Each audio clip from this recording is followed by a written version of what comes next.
Bendito sea el nombre de nuestro Dios. Vamos a compartir en esta tarde algo de la palabra del Señor que el Señor ponía estos días atrás en mi corazón. Mira, cuando estoy pastoreando alguna iglesia, yo le he dicho en alguna ocasión que no predico igual cuando estoy de obrero que cuando estoy de pastor. Porque cuando uno está de obrero, pues le toca administrar de vez en cuando. Entonces, uno intenta decir mucho, pero resumiendo mucho. ¿Me entienden, verdad? Pero cuando estoy de pastor, no quiero resumir, me gusta enseñar la palabra del Señor. Y normalmente suelo predicar temas, doctrinas y mensajes a lo largo de la semana desarrollando un mismo tema, ¿vale? Me gusta escoger un tema y exponerlo y desarrollarlo durante varios días, tocando punto por punto. Y bueno, vamos a tocar un tema precioso de la palabra del Señor, como es el tema de que Él vino a buscar y a salvar lo que se había perdido. Va a ser una serie de 3 mensajes. Este va a ser el primero, y los 3 van a estar basados en el mismo capítulo que vamos a leer, que es el capítulo 15 del Evangelio de Lucas. ¿Cuántos necesitan la palabra del Señor? Mira que tienes a tu lado: Dios hoy te va a hablar, dice el profeta.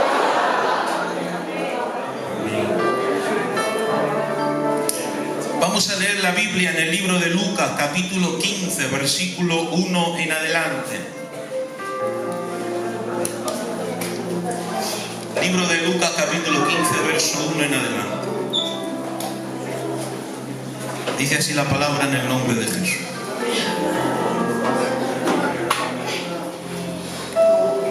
Es un capítulo que se compone de 3 parábolas hablando del mismo tema. Hoy vamos a hablar de la primera de ellas, que es la parábola de la oveja perdida. El otro día puse en el WhatsApp el tema que íbamos a leer y el capítulo, por si alguno quería leerlo en su casa. No sé si alguno lo habrá leído.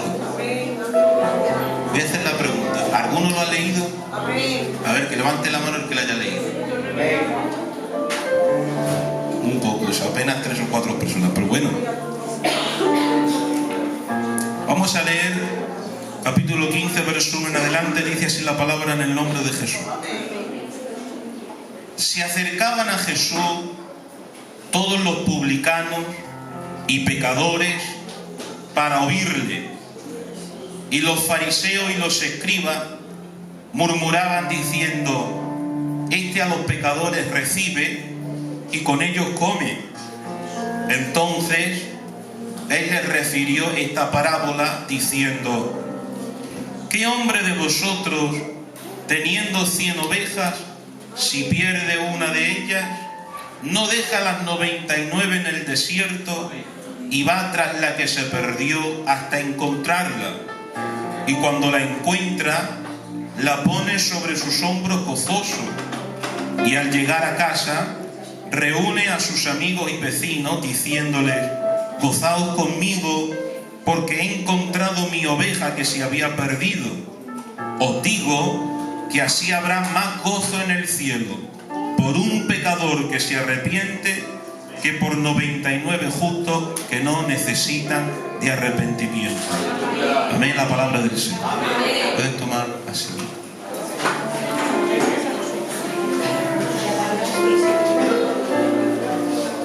Todos pueden decir un potente amén.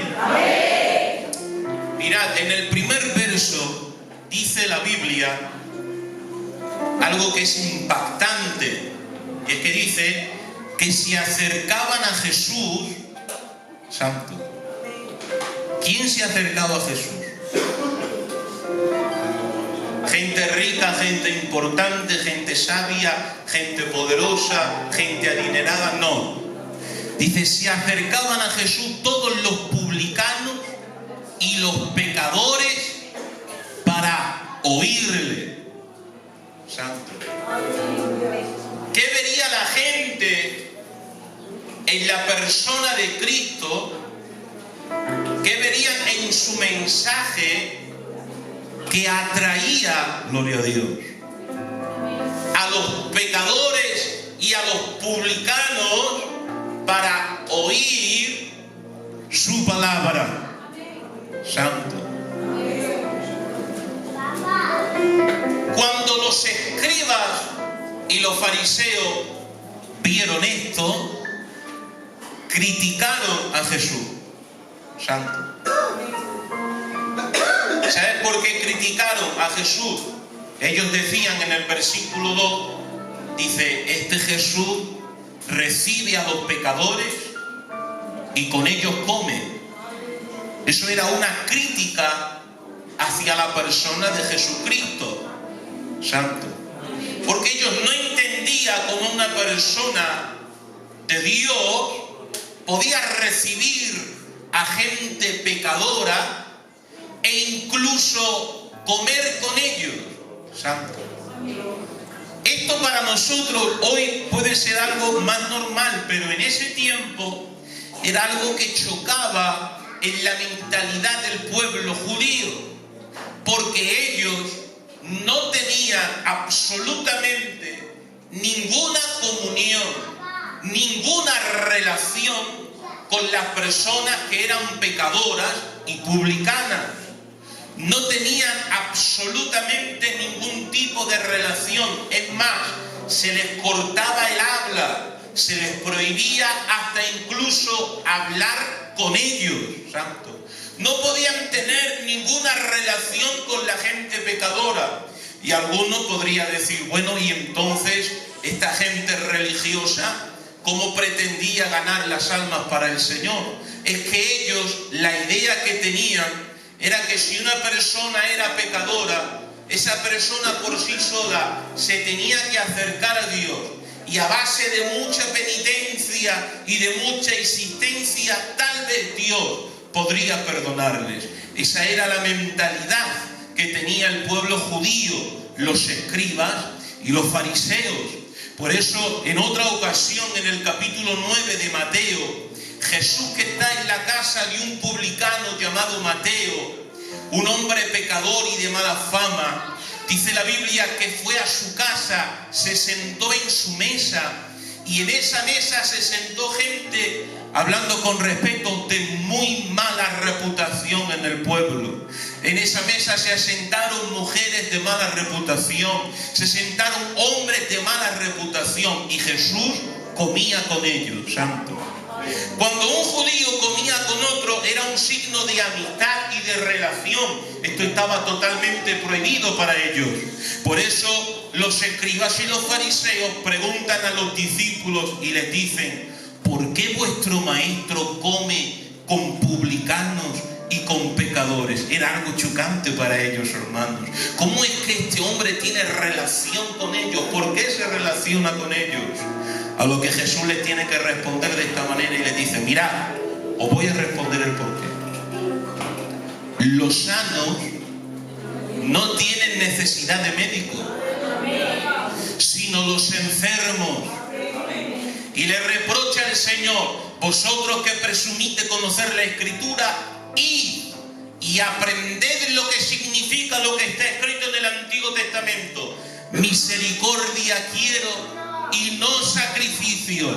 Y dice el Señor, porque yo no he venido a llamar a gente justa, yo he venido a llamar a pecadores, pero al arrepentimiento. La relación de Jesús no era una aceptación del pecado de ellos, no. La relación de Jesús era una relación para predicarles el Evangelio, para inculcarles la verdad de su palabra y llevarlos al arrepentimiento verdadero. Santo. Los que entiendan eso, que digan lo potente, amén. Dile al que tienes a tu lado, Dios ha venido a llamar a pecadores al arrepentimiento, dice el profeta.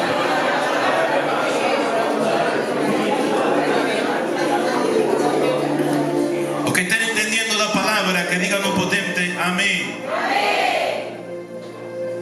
Presta atención, por favor.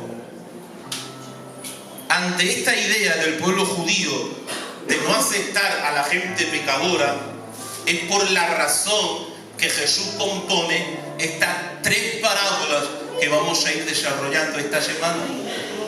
El Señor les dice a los escribas y fariseos: ¿qué hombre de vosotros, teniendo 100 ovejas, si se le pierde una de ellas, no va en busca de la que se perdió hasta encontrarla? Santo, santo. Esta palabra para nosotros parece insignificante, pero para el pueblo judío fue un impacto, gloria a Dios. Porque la mentalidad que el pueblo judío tenía con respecto al pecador no convertido era que el pecador tenía que buscar a Dios, y con mucha insistencia y penitencia tal vez Dios los perdonaría. Pero Jesús les está enseñando que no es el hombre el que busca a Dios, santo, sino que es Dios quien busca al hombre. Ay, alabo a Dios. Es que dice la Escritura, Romanos capítulo 3, hablando de la condición del hombre pecador, dice: porque no hay justo ni aún uno. Pero sigue diciendo: tampoco hay quien haga lo bueno. Pero también sigue diciendo: ni tampoco hay quien busque a Dios, santo. Porque el hombre en su condición de pecador no puede buscar a Dios, porque su mala naturaleza no lo deja, gloria a Dios. Pero nuestro Dios, aleluya, les importa tanto las almas, les importa tanto las vidas, les importa tanto la salvación del hombre, que está escrito en su palabra. La Biblia dice en el libro de Lucas 19:10, dice: porque el Hijo del Hombre vino a buscar, gloria a Dios. El Hijo del Hombre ha venido a buscar. El hombre no puede buscar a Dios, pero viendo Dios que el hombre no podía buscarlo, Él ha decidido de salir a su encuentro. El Hijo del Hombre ha venido a buscar y a salvar lo que se había perdido. Oh, gloria a Dios. No estoy de acuerdo, gloria a Dios. Y el que tienes a tu lado, Dios ha salido a tu encuentro. Ay, Padre. Amo a Dios. No estoy de acuerdo. Amo a Dios.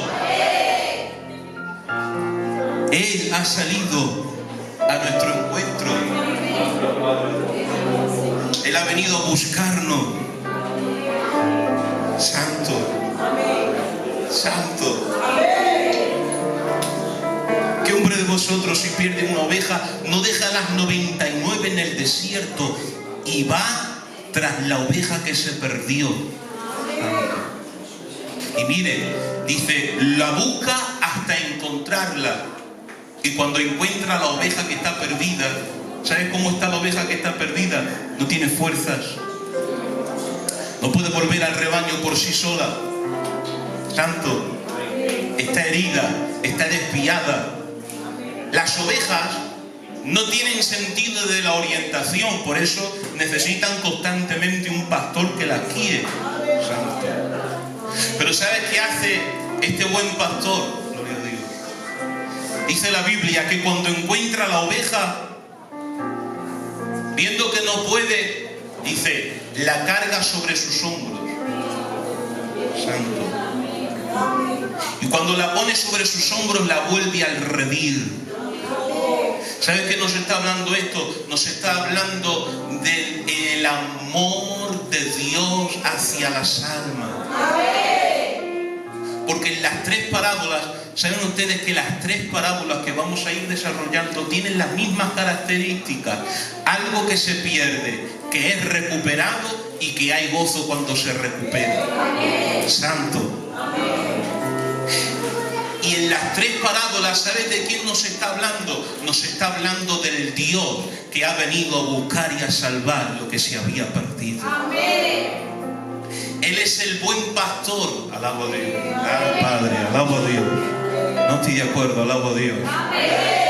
¿Sabes qué dice la Escritura? Hay pastores asalariados que cuando ven venir al lobo o cuando ven venir al león se apartan, se alejan y dejan a las ovejas a la merced del lobo y del león, porque son pastores asalariados que no son propias suyas las ovejas. Sin embargo, mi Señor Jesucristo, está escrito en su palabra, Él es el buen pastor que no huye cuando hay peligro, no. Dice, Él es el buen pastor que da su vida por las ovejas, porque está escrito, Él dijo, a mí nadie me quita la vida, pero yo tengo poder para ponerla y tengo poder para volverla a tomar. Por eso no hay mejor pastor que el Señor Jesucristo. Los hombres a veces fallamos, hermano, los hombres a veces nos equivocamos, los hombres a veces no llegamos, pero Él no es un pastor cualquiera. La Biblia lo llama el príncipe de los pastores, el buen pastor y el gran pastor. Y el que tienes a tu lado, este pastor nunca te deja, díselo por favor.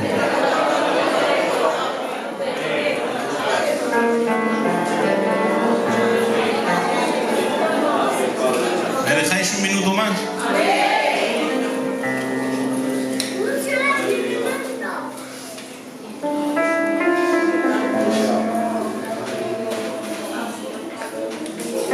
Él ha venido a buscar y a salvar lo que se había perdido. Pero escucha, en esa búsqueda, en ese plan de salvación, nos ha incluido a todos. No es solo Dios. En ese plan ha incluido a su iglesia. Para que llevemos las buenas nuevas de salvación, para buscar las almas que se han perdido. Él ha dicho en su palabra, Marcos capítulo 16, id por todo el mundo y predicad el evangelio a quien te guste, no. Predicad el evangelio a toda criatura. El que creyere y fuere bautizado será salvo, mas el que no creyere será condenado. En ese plan de búsqueda nos ha incluido a nosotros. Hay algo que me llama la atención de la parábola, que alguno podría decir, ¿y cómo es que este pastor es capaz de dejar 99 e irse detrás de una simple oveja? ¿Ustedes saben quién representa a las 99 que se quedan en el redil? Estas 99 que se quedan en el redil estaban representando al pueblo judío,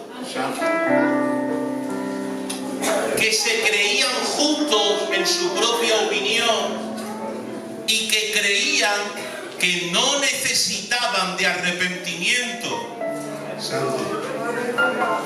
Porque hay personas que se creen tan justas que creen que no necesitan arrepentirse. Eso es un error, hermano. Todos necesitamos el arrepentimiento. Pero ¿sabes qué me enseña esto? Que escucha por favor, un alma, una sola, es muy importante para Dios. Un alma es muy importante para Dios. ¿Me dejáis poneros un ejemplo? Un alma, solamente una. Pero para Dios es muy importante. Mira si es importante, que dice la Biblia. En el libro de Hechos capítulo 16 dice que el apóstol Pablo tiene una visión. En esa visión ve a un varón macedonio, un hombre de la región de Macedonia, que le dice al apóstol Pablo, venid y ayudarnos. Y ante esa visión dice la Biblia que Pablo se levantó y fue a predicar el evangelio a aquella región. Estuvo varios días predicando la palabra, hermanos. Y mira por dónde, por predicar la palabra, por predicar el evangelio, Y por hacer caso a esa visión de Dios, dice la Biblia que la gente se volvió contra el apóstol Pablo, le dio una paliza de muerte a él y a su compañero Silas. Santo. Lo encarcelaron en la cárcel de Filipos. Santo. Lo metieron en el calabozo de más adentro. Y el carcelero que estaba a su custodia dice que puso sus pies en el cepo. El cepo era un instrumento de tortura. Los metió en el calabozo de más adentro, le puso los pies en el cepo con una paliza de muerte. Y ahora podía preguntar el apóstol Pablo, pero vamos a ver, no estoy aquí por seguir la visión de Dios. No estoy aquí porque tú me has mandado. No estoy aquí porque me has mandado a predicar la palabra. Porque me dejas pasar por aquí. Porque has permitido que me traigan hasta esta cárcel sombría, hasta el calabozo de más adentro, con estos golpes, Santo. Sin embargo, ¿sabes qué dice la Biblia? Que el apóstol Pablo no dijo nada de eso. Dice la Escritura, a medianoche, orando Pablo y Silas, cantaban himnos al Señor. Y cuando cantaban himnos al Señor, dice la Biblia, hubo un terremoto que sacudió los cimientos de la cárcel. Las puertas se abrieron. Santo. Y cuando ocurrió esto, Santo, se reveló cuál era el propósito por el cual Dios había permitido que tanto Pablo como Silas estuvieran en el calabozo de más adentro, heridos con un palizón de muerte. ¿Sabes por qué lo permitió el Señor? Porque el Señor sabía que en esa cárcel había un alma que estaba necesitada de Dios. Había un alma con pensamientos suicidas que necesitaba el mensaje de Dios.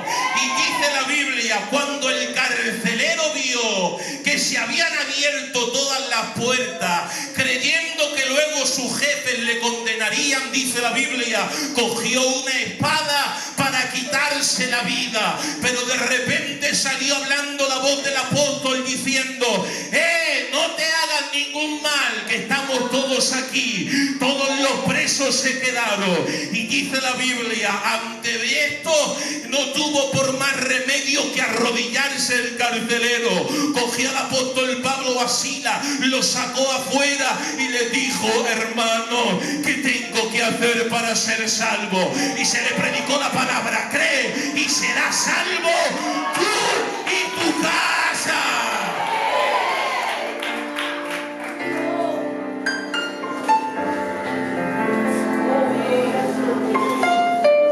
Qué poca importancia le hubieran dado muchos a ese carcelero, un verdugo, un hombre que hacía daño, que hacía mal. Pero para Dios un alma es muy importante. Santo. ¿Sabes qué dice la Biblia? Mirad qué hombre de Dios era Pablo, que dice que le predicó el Evangelio. Cree en el Señor Jesucristo y serás salvo tú y tu casa. Y dice la Biblia, y el carcelero se lo llevó a su casa.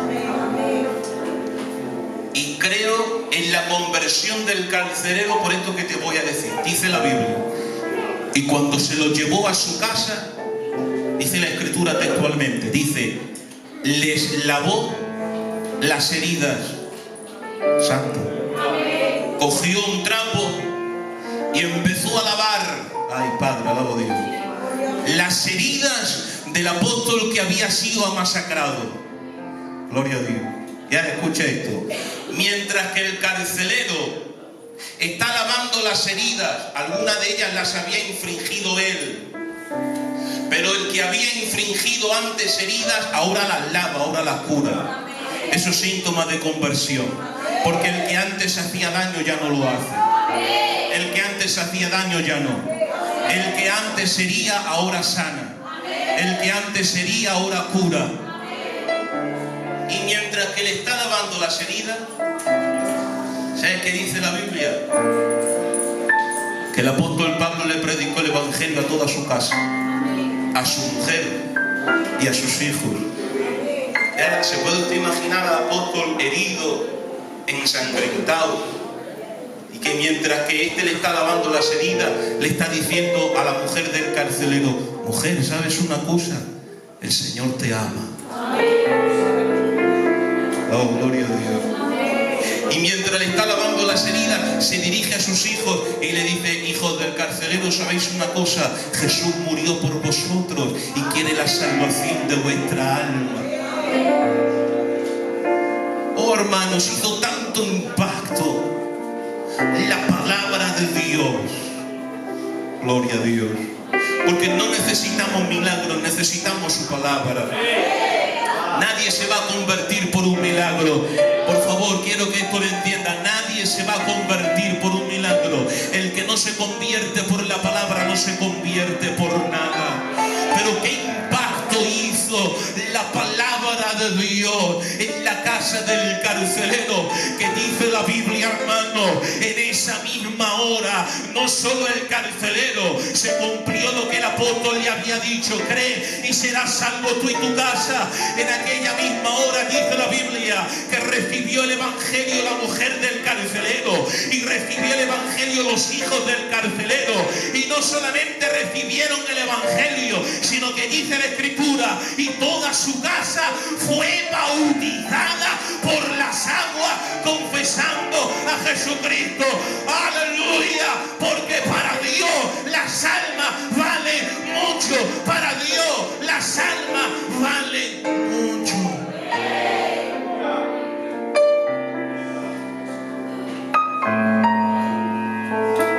A veces Dios te dejará pasar por problemas, por circunstancias, tal vez para que le puedas llevar el evangelio a ciertas personas.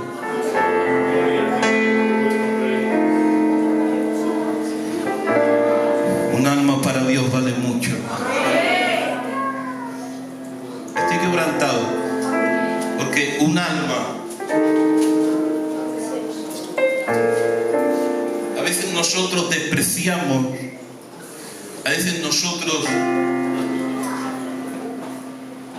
no sé cuál es la palabra, apartamos, desechamos, despreciamos a ciertas personas. Pero quiero decirte que el sacrificio de Cristo, ¿saben ustedes que hay una falsa doctrina que se llama la expiación limitada? Esa falsa doctrina enseña que el sacrificio de Cristo es solamente para algunos escogidos y no es para todos. Eso es una falsa doctrina, porque la Biblia no enseña que el sacrificio de Cristo es solamente para unos pocos. Santo. El sacrificio de Cristo no es para unos pocos. El sacrificio de Cristo es ilimitado. Porque la Biblia dice no para unos pocos. La Biblia dice: de tal manera amó Dios no a unos pocos. De tal manera amó Dios al mundo, que ha dado a su Hijo unigénito, para que todo aquel que en Él crea no se pierda. Esa es la voluntad de Dios, que ninguno se pierda. El sacrificio de Cristo es suficiente para salvar a todo el mundo, pero solamente se beneficiarán, lo que dice la Escritura, para que ninguno se pierda, sino que crea y tenga vida eterna. Santo. El Señor no se ha ofrecido por unos pocos. El Señor se ha ofrecido por todos. Un alma vale mucho para el Señor. Cierra tus ojos, por favor.